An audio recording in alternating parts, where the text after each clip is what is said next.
Hello guys, welcome back to the channel. ఈరోజు వీడియోలో Solo Leveling season 2 episode 8ని explain చేస్తాను. ఎపిసోడ్ అయితే చాలా బాగుందన్నమాట. జిన్వు వర్సెస్ బారాన్ ఫైట్ అయితే జరుగుతుంది. అదే మన డీమన్ మోనార్క్ బారాన్తో ఫైట్ జరుగుతుంది అండ్ మన జిన్వుతో ఫైట్ అన్నమాట. సో ఒక మోనార్క్ని డిఫీట్ చేయడం అనేది మామూలు విషయం కాదు. జిన్వు ఎలా ఫైట్ చేశాడో ఈ వీడియోలో ఎక్స్ప్లెయిన్ చేస్తాను. అండ్ అలాగే మన ఛానల్ ఇంకా ఎవరైనా సబ్స్క్రైబ్ చేసుకోకపోతే సబ్స్క్రైబ్ చేసుకోండి. అండ్ ఈ వీడియోని లైక్ చేయని వాళ్ళు ఎవరైనా ఉంటే ప్లీజ్ కొంచెం లైక్ చేయండి.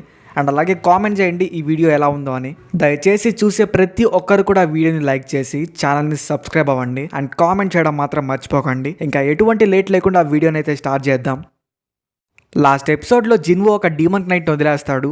ఆ డీమన్ నైట్తో ఈ ఎపిసోడ్ స్టార్టింగ్లో ఫైట్ చేస్తూ ఉంటాడనమాట. ఆ నైట్ సడన్గా ఆగిపోయి నేను సరెండర్ అయిపోతా అని చెప్తుంది.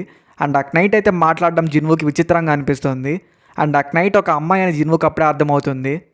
అండ్ జిన్వుతో సరెండర్ అయిపోతున్నా నన్నేం చేయకండి అని చెప్తుందనమాట. అండ్ జిన్వు అయితే ఓరే నువ్వు ఒక అమ్మాయివా, అసలు ఇదంతా ఎందుకు చేస్తున్నావు, ఫస్ట్ అటాక్ చేసింది నువ్వే, ఇప్పుడు నువ్వే నన్ను వదిలేమని చెప్తున్నావా, అసలు ఏం జరుగుతుందిరా బాబు ఇక్కడ. జిన్వు ఇలా చెప్పేసి అక్కడి నుంచి వెనక్కి వెళ్ళిపోతాడనమాట. ఈ అమ్మాయి ఇప్పుడే నాకు ఛాన్స్ దొరికిందని చెప్పేసి జిన్వు మీద అటాక్ చేయడానికి ట్రై చేస్తుంది. బట్ వెంటనే టస్క్ అయితే జిన్వుని కాపాడుతాడు. మళ్ళీ ఆ అమ్మాయి లేదు నన్ను వదిలేసి ప్లీజ్ ప్లీజ్ ప్లీజ్ నేనేం చేయను, నేను నీకు హెల్ప్ చేస్తానని చెప్తూ ఉంటుంది. అండ్ జిన్వు ఇప్పుడు వెనక్కి తిరిగేసి నాకు పై ఫ్లోర్కి వెళ్ళడానికి ఎంట్రీ పర్మిట్ కావాలని అడుగుతాడు. అది నా దగ్గరే ఉంది, నువ్వు నన్ను వదిలేస్తే, నా ప్రాణాలు వదిలేస్తే నేను అది నీకు ఇవ్వగలను అని చెప్తుంది. అండ్ జిన్వు అయితే తను వదిలేస్తా, నువ్వు ఇస్తావు కదా అని చెప్తాడు. అండ్ దాని తర్వాత తను ఇలా ఉంటుందన్నమాట. అది నా దగ్గర అంటే మా ఫ్యామిలీ అయితే దాన్ని పెట్టుకొని ఉంటుంది, నా ఫ్యామిలీ దగ్గరికి వెళ్తే ఒకసారి కనబడుతుంది, నువ్వు నన్ను అండ్ మా ఫ్యామిలీని ఏం చెయ్యవు అని నాకు గ్యారంటీ ఇస్తే నేను ఖచ్చితంగా అక్కడికి తీసుకొని వెళ్తానని చెప్తుంది. అండ్ జిన్వు తన దగ్గరికి వెళ్ళి తన భయపెడతాడనమాట. లైక్ తన పవర్ని కొంచెం చూపిస్తాడు. తనకు అక్కడే వచ్చి పడిపోతుంది. అండ్ తర్వాత నేను ఖచ్చితంగా చూపిస్తాను, ఇది నిజమే చెప్తున్నానని చెప్తూ ఉంటుంది. అండ్ సీన్ కట్ చేస్తే మనకు ఒక ఐలాండ్లో ఒక యాంట్ చాలామంది ప్రజల్ని చంపేసి అయితే ఉంటుందన్నమాట. మళ్ళీ జిన్వు దగ్గరికి వెళ్ళిపోతే ఆ అమ్మాయి ఇలా చెప్తూ ఉంటుంది జిన్వుకి, నా నేమ్ వచ్చేసరికి ఎసిల్ అండ్ నేను రైదర్ ఫ్యామిలీ యొక్క ఎల్డెస్ట్ డాటర్ అని చెప్తూ ఉంటుంది. తను అలాగో మాట్లాడుతుంది కాబట్టి అండ్ అలాగో తన డంజన్ లోపల ఉంది కాబట్టి జిన్వు ఇలా అడుగుతాడు, నీ మైండ్లో ఏమైనా అనిపిస్తుందా, లైక్ నిన్ను ఎప్పుడు మనుషుల్ని చంపే అని వాయిస్ ఏమైనా వినపడుతుందా అని అడుగుతాడు. ఇది మనకి లాస్ట్ టైం బార్కా జిన్వుకి చెప్తాడు. దాని గురించి జిన్వు ఏమైనా ఇన్ఫర్మేషన్ కలెక్ట్ చేయొచ్చేమో అని అనుకొని ఇదే వర్డ్స్ని తనని అడుగుతాడు. తను ఇలా చెప్తుంది, లేదు నాకు అలా ఎప్పుడు అనిపించలేదు అని, బట్ నాకు వేరేది అనిపిస్తుంది, లైక్ ఈ ప్లేస్ని కాపాడాలి అని చెప్పేసి. అండ్ జిన్వు అది ఎప్పటి నుంచి అనిపిస్తుంది అని అడుగుతాడు. ఎసిల్ ఇలా చెప్తుంది, ఈ ప్లేస్కి వచ్చినప్పటి నుంచి అలానే అనిపిస్తుంది అని. అండ్ జిన్వు దానికి, అంటే దీనికి ముందు మీరు వేరే ప్లేస్లో ఉన్నారా, ఎక్కడి నుంచి వచ్చారు మీరు అని అడుగుతాడు. ఎసిల్ దానికి, మేము ఇంతకుముందు డీమన్ రెల్మ్లో ఉండేవాళ్ళం అండ్ మేము అక్కడి నుంచి అయితే ఇక్కడికి వచ్చాము అండ్ మేము ఈ ప్లేస్ని సొంతంగా కనుక్కున్నామని చెప్తుంది. జిన్వు అసలు డీమన్ రెల్మ్లో మీరేం చేసేవాళ్ళని అడుగుతాడు. అండ్ దానికి ఆన్సర్గా ఎసిల్ ఇలా చెప్పడానికి ట్రై చేస్తుంది. అండ్ అప్పుడే ఎసిల్ కూడా లాస్ట్ టైం బార్కా అలాగా గ్లిచ్ అవుతూ ఉంటుందన్నమాట. రివైన్ చేసినట్టు రివైన్ అవుతూ ఉంటుంది, మేము వార్కి ప్రిపేర్ అవుతున్నామని. అండ్ లాస్ట్లో కనెక్షన్ ఫెయిల్ అయిపోయింది అని చెప్పేసి ఎసిల్ స్పృహ కోల్పోతుంది. అండ్ జిన్వు తనని పట్టుకుంటాడనమాట. ప్రస్తుతానికైతే మనకి ఎసిల్ గురించి ఏం అర్థం కావట్లేదు. సీన్ కట్ చేస్తే ఇందాక మనం చూసిన యాంట్ గురించి కొరియన్ హంటర్స్ అసోసియేషన్ వాళ్ళైతే డిస్కస్ చేస్తూ ఉంటారు. అండ్ వాళ్ళు ఇలా మాట్లాడుకుంటూ ఉంటారనమాట. ఈ యాంట్ చాలా డేంజరియస్, ఒక ఐలాండ్ మొత్తంలో ఉండే మనుషులందరినీ చంపేసింది అండ్ అలాగే ఒక ఏ ర్యాంక్ హంటర్ని కూడా ఈ ఒక్క యాంటే చంపేసింది. టోటల్ ఐలాండ్ని ఒక యాంట్ చంపడం అనేది చాలా కష్టమైన విషయం అండ్ ఇది అంత పవర్ఫుల్గా ఉందని అర్థమని మాట్లాడుకుంటూ ఉంటారు. అండ్ అప్పుడు వీళ్ళకి అర్థమవుతుంది ఈ యాంట్ అనేది జేజు అనే ఒక ఐలాండ్ దగ్గర నుంచి వచ్చింది అని. అండ్ ఇప్పటికీ మన వాళ్ళు జేజు ఐలాండ్ మీద 3 times అయితే వెళ్ళారనమాట. అండ్ ఇప్పుడు ప్రెజెంట్ అయితే 4th రైడ్కి వెళ్ళాలని డిస్కస్ చేస్తూ ఉంటారు. లైక్ ఇప్పటికే జేజు ఐలాండ్ లోపలికి మన హంటర్స్ అందరూ కలిసి 3 times వెళ్ళారు, బట్ ఒక్కసారి కూడా అక్కడ ఏం చేయలేకపోయారు. ఇప్పుడు 4th time వెళ్ళాలని ప్లాన్ చేస్తూ ఉంటారు. దానికి మన హంటర్స్ అసోసియేషన్ లీడర్ గన్హే అయితే ఇలా చెప్తూ ఉంటాడు, మనకి జపాన్ యొక్క సపోర్ట్ కావాలి, వాళ్ళు అండ్ మనం కలిసామంటే ఖచ్చితంగా దాన్ని కంప్లీట్ చేసుకొని రావచ్చు అని చెప్తాడు.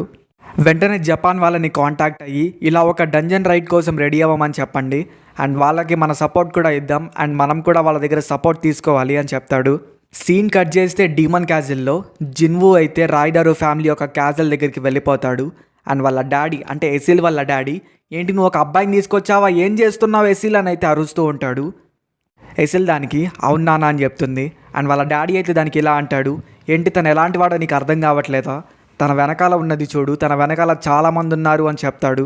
అంటే దానికి అర్థం జిన్వుకి షాడోస్ ఉన్నారని తన డాడీ కనిపెట్టేస్తాడనమాట. అండ్ అక్కడ ఉన్న సోల్జర్స్ మొత్తం కూడా జిన్వు చుట్టుముట్టేస్తారు. జిన్వు, నేను తనకి ప్రామిస్ చేశాను, నాకు ఎంట్రీ పర్మిట్ ఇచ్చేంత వరకు నేను ఎవరిని ఏమి చేయనని చెప్పేసి, కాబట్టి మీరు నాకు ఎంట్రీ పర్మిట్ ఇస్తే నేను ఇక్కడ ఎవరిని ఏమి చేయనని చెప్తాడు. అండ్ అప్పుడు వాళ్ళ డాడీ ఆలోచిస్తాడనమాట, తను నా కమాండర్స్లో హయ్యెస్ట్ కమాండర్స్ని ఇద్దరిని చంపేశాడు, అలాంటప్పుడు మేమంతా కలిసినా తనని ఓడించడం కష్టం. జిన్వుకైతే ఆ ఎంట్రీ పర్మిట్ ఇచ్చేస్తాడు నెక్స్ట్ లెవెల్కి వెళ్ళడానికి, అంటే నెక్స్ట్ స్టేజ్కి వెళ్ళడానికి. అండ్ అప్పుడే జిన్వు ఇలా అంటాడనమాట, నాకు ఎసీల్ కావాలని చెప్పేసి. ఇక్కడ దెబ్బకి ఎసీల్ అయితే సిగ్గుపడిపోతుంది. అండ్ వాళ్ళ డాడీకి అయితే మైండ్ దొబ్బుద్ది అనమాట, అసలు ఏం మాట్లాడుతున్నాడని. అండ్ జిన్వు దానికి, మీరు అనుకున్నట్టు కాదు, నాకు ఒక గైడ్లా కావాలి, తనకి ఈ ప్లేసెస్ అన్నీ తెలుసు అని చెప్పింది కాబట్టి తనని నేను ఒక గైడ్ లాగా తీసుకొని వెళ్తా అని చెప్తాడు. అండ్ దానికి వాళ్ళ డాడీ తనకి సేఫ్టీ ఉంటుందా అని అడుగుతాడు. నేను 100% సేఫ్టీ గ్యారంటీ చేస్తా అని జిన్వు చెప్తాడు. సీన్ కట్ చేస్తే ఇందాక మనం చూసిన యాంట్ లాంటి ఒక యాంట్కి అయితే సర్జరీ చేస్తూ ఉంటారు. సర్జరీ అంటే మనం ఇప్పుడు నార్మల్గా దాన్ని రీసెర్చ్ చేస్తూ ఉంటారు. అండ్ ఇది సేమ్ అలాగే ఉంటుంది. నేనైతే దీన్ని కొరియా అనుకోవట్లేదు, జపాన్ అనుకుంటున్నాను. ఎందుకంటే మనోడు ఇందాకే రిక్వెస్ట్ పంపించమంటాడు జపాన్కి. అండ్ ఇక్కడ కొత్తగా ఎవరో చూపిస్తారు. అండ్ ఇది నేను జపాన్ అని అంత అనుకుంటున్నాను. అండ్ ఇక సీన్ కట్ చేస్తే జిన్వు చాలా లెవెల్స్ దాటేసి 89th లెవెల్లో ఉంటాడు. అండ్ ఇప్పటికే చాలామందిని చంపేసి ఉంటాడు కూడా. మన ఇగ్రీస్ అండ్ ట్యాంక్ అయితే ఎస్ ర్యాంక్ అండ్ ఏ ర్యాంక్కి లెవెల్ అప్ అయిపోతారు. ఇప్పుడు ఇగ్రీస్ అయితే ఎస్ ర్యాంక్ అనమాట, అండ్ ట్యాంక్ ఏ ర్యాంక్లో ఉంటాడు. ఎసీల్ అక్కడ కొన్ని వస్తువుల్ని చూస్తూ ఉంటుంది. అండ్ వాటిని చూశాక జిన్వు ఇలా చెప్తాడు, వాటన్నిటిని వెనక్కి తీసుకొని వెళ్ళొచ్చు అని చెప్పేసి. అండ్ ఎసీల్ దానికి ఇలా చెప్తుంది, నువ్వు నాతో మాట్లాడినట్టు పైన వాళ్ళతో మాట్లాడి డీల్ చేయలేవు, అండ్ వాళ్ళు మనకన్నా చాలా డిఫరెంట్ లెవెల్లో ఉంటారు, కాబట్టి ఇవి తీసుకొని వెళ్ళడానికి నాకు పర్మిషన్ లేదు అని చెప్తుంది. అండ్ దానికి జిన్వు ఇలా అంటాడు, అంటే మీరు మీకన్నా లోవర్ వాళ్ళతో మాట్లాడరా అని చెప్పేసి. జిన్వు అర్థం చేసుకుని ఇలా చెప్తాడు, అంటే యాక్చువల్గా ఇక్కడ ఏంటంటే ఎసీల్ తనకన్నా పైన వాళ్ళతో కాన్వర్జేషన్స్ అనేవి మనం కంటిన్యూ చేయలేము అని చెప్తుంది. ఎందుకంటే వాళ్ళు లోవర్ ర్యాంక్స్తో మాట్లాడరు కాబట్టి. అండ్ ఇక్కడ ఇంకోటి ఏంటంటే, ఒకరు లోవర్ ర్యాంక్స్తో మాట్లాడకపోతే వాళ్ళు వేరే వాళ్ళతో పోటీ పడుతున్నారని అర్థం. అండ్ జిన్వు అయితే అదే అర్థం చేసుకుంటాడు. సో దట్ మీరు ఇక్కడ వేరే వాళ్ళతో పోటీ పడి మీరు కూడా టాప్ ప్లేస్కి వెళ్ళాలని ట్రై చేస్తున్నారు కదా అని చెప్తాడు. నేను మీ రాధీస్ ఫ్యామిలీని టాప్ 1 ప్లేస్లో ఉంచుతా అని అయితే జిన్వు అంటాడు. అండ్ దానికి ఎసీల్ ఇలా చెప్తుంది, అది రాధీస్ కాదు రైదరు అని. And by the way Jinwoo sir, నన్ను ఎందుకు మీరు చంపకుండా వదిలేశారని అడుగుతుంది. దానికి జిన్వు ఇలా అంటాడు, ఎందుకంటే నువ్వు నాకు నచ్చావు అని. దానికి ఎసీల్కి మైండ్ పోద్దనమాట. అండ్ జిన్వు ఇలా అనుకుంటాడు, ఏంట్రా బాబు ఇది, లాస్ట్ టైం చూస్తే జిన్వో, ఇప్పుడు చూస్తే ఎసీల్, వీళ్ళంతా సింపుల్ మైండెడ్గా ఎందుకు ఉంటున్నారు, అసలు నాకే ఇలా అంటారు, ఎందుకు తగులుతున్నారు. జిన్వు ఎసీల్ని వెనక్కి వెళ్ళమని చెప్తాడు, ఎందుకంటే ఇప్పటి నుంచి హార్డ్గా ఉంటాయని తనే చెప్పింది కాబట్టి తనకి ప్రమాదం అవ్వచ్చు అని అనుకుంటాడు. కాబట్టి ఎసీల్ని వెనక్కి వెళ్ళిపోమని చెప్తాడు. నువ్వు నాకు లొకేషన్స్ చెప్తే నేను అక్కడికి వెళ్ళి క్లియర్ చేసుకుంటాను అని చెప్తాడు. అండ్ మీ డాడీకి కూడా నేను ప్రామిస్ చేశాను, నిన్ను ఏమీ కాకుండా చూసుకుంటా అని చెప్పేసి, కాబట్టి నువ్వు వెనక్కి వెళ్ళిపోవడం బెటర్ అని చెప్తాడు. దానికి ఎసీల్ అయితే ఒప్పుకోదనమాట. నేను కూడా మీ బ్యాటిల్స్ని చూడాలనుకుంటున్నా అని చెప్తుంది. అండ్ ఇంకా జిన్వు ఏం చేయలేక సరే పదవులంటే లాస్ట్ టైం ర్యాంక్స్ కన్నా ఇప్పుడు వచ్చే ర్యాంక్స్ అనేవి చాలా హయ్యర్గా ఉంటాయి. లైక్ 89th ఫ్లోర్ దాకా ఒక లెక్క, అండ్ 90th ఫ్లోర్ నుంచి ఇంకో లెక్కలా మారిపోయింది. ఎనీవే మనోడు టస్క్, ఎనీవే మనోడు ఇగ్రీస్, ట్యాంక్, ఫ్యాంగ్ అండ్ అలాగే ఐరన్తో కలిసి ఇవన్నీ క్లియర్ చేస్తూ ఉంటాడు. సీన్ కట్ చేస్తే hunters guild leader and vice guild master అయితే మాట్లాడుకుంటూ ఉంటారు. లైక్ మన చాయ్ జాంగ్ అండ్ చాహే అయితే ఇక్కడ మాట్లాడుకుంటూ ఉంటారనమాట. మనకి జేజు ఐలాండ్ ఆర్కి వెళ్ళడానికి మనల్ని జేజు ఐలాండ్ రైడ్కి వెళ్ళమని ఆర్డర్స్ వచ్చాయి గవర్నమెంట్ నుంచి. అయితే ఈ రైడ్లో టోటల్ కొరియాలో ఉన్న ఎస్ ర్యాంక్ హంటర్స్ అందరినీ కాంటాక్ట్ అవుతున్నారు వెళ్ళడానికి. అండ్ దానికి చాహే అయితే, అంటే సంగ్ జిన్వు కూడా వస్తున్నారు అన్నమాట అనుకుంటుంది. సో చాహే మాత్రం పడిపోయింది, ఇంకా మనం ఏం చేయలేం. అండ్ ఇక జేజు ఐలాండ్ ఆర్క్ తర్వాత ఎలా ఉంటుందో చూద్దాం. సో ఫస్ట్ ఆఫ్ ఆల్ మీరు అది తెలుసుకోవాలనుకుంటే మన ఛానల్ని సబ్స్క్రైబ్ అవ్వాల్సిందే. మీరు అవ్వకపోతే మీకు అర్థం కాదు తర్వాత అసలు ఏం జరుగుతుందని. అలా చాయ్ జాంగ్ అయితే చాహేతో చెప్తూ ఉంటాడు, నేను ఆర్డర్స్ ఇస్తాను, అప్పుడు మనం ప్రిపేర్ చేసుకుందాం రైడ్కి సంబంధించిన థింగ్స్ అన్నీ కూడా అని చెప్తాడు. సీన్ కట్ చేస్తే జపాన్ నుంచి ఎవరో వస్తూ ఉంటారు.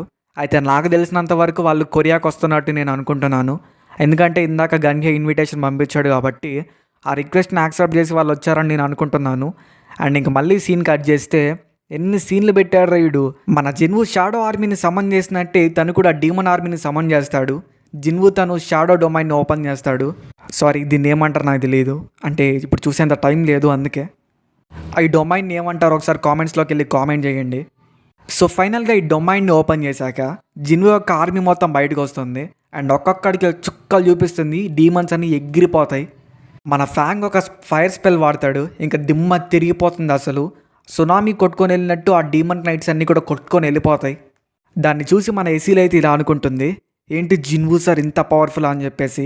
అంటే అక్కడ జిన్వు సమా ఉంటుంది, మనం జిన్వు సార్ అని మార్చాం. బారాన్ తన నోట్లో నుంచి గట్టిగా ఏదో రిలీజ్ చేస్తాడు, లైక్ ఒక హైపర్ బీమ్ లాగా.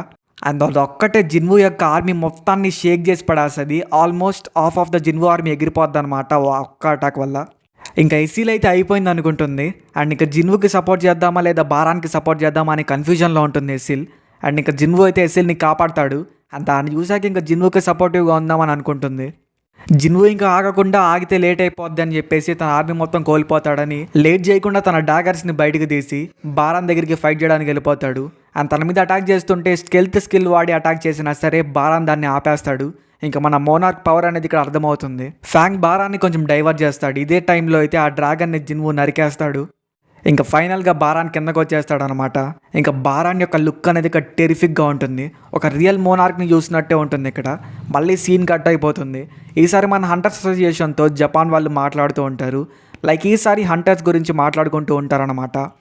అంటే జేజు ఐలాండ్ ఆర్కి వెళ్ళడానికి ఎంతమంది హంటర్స్ కావాలి, అలాగే జపాన్ వాళ్ళు ఆ యాంట్స్ మీద ఏం చేశారు, అంటే ఏం రీసెర్చ్ చేశారో రిప్రజెంటేషన్ అయితే ఇక్కడ ఇస్తారు. దాన్ని చూసిన మన గన్య అయితే ఇక్కడ షాక్లో ఉండిపోతాడు. వీళ్ళు కూడా యాంట్స్ గురించి రీసెర్చ్ చేశారు కానీ మరి జపాన్ అంత చేయలేదు. సో వాళ్ళు చాలా అడ్వాన్స్డ్గా ఉన్నారు వీళ్ళకన్నా అర్థం చేసుకుంటాడు. సీన్ కట్ చేస్తే జిన్వు బారాన్తో భయంకరంగా ఫైట్ చేస్తూ ఉంటారు. అసలు యానిమేటర్స్ ఇది అర్థం అవ్వాలో లేదో అని చేశారో నాకైతే అర్థం కావట్లేదు. ఇది మాత్రం అసలు అర్థం అవ్వలేదు, ఎక్స్ట్రాడినరీగా ఉంది ఈ పార్ట్లో మాత్రం యానిమేషన్. ఇంకా ఫైనల్గా బారాన్ అయితే చాలా మందిని కొట్టేస్తాడు జిన్వు యొక్క ఆర్మీలో. అండ్ తన జిన్వు గొంతు కూడా పట్టుకుంటాడు. ఇంకా జిన్వు ఆల్మోస్ట్ అయిపోయిందని అనుకుంటాడు. జిన్వు తన డాగర్స్ని తీసి అటాక్ చేద్దామని అయితే అనుకుంటాడు అనమాట. అండ్ బారాన్ కూడా తన డాగర్స్ని బయటకు తీస్తాడు.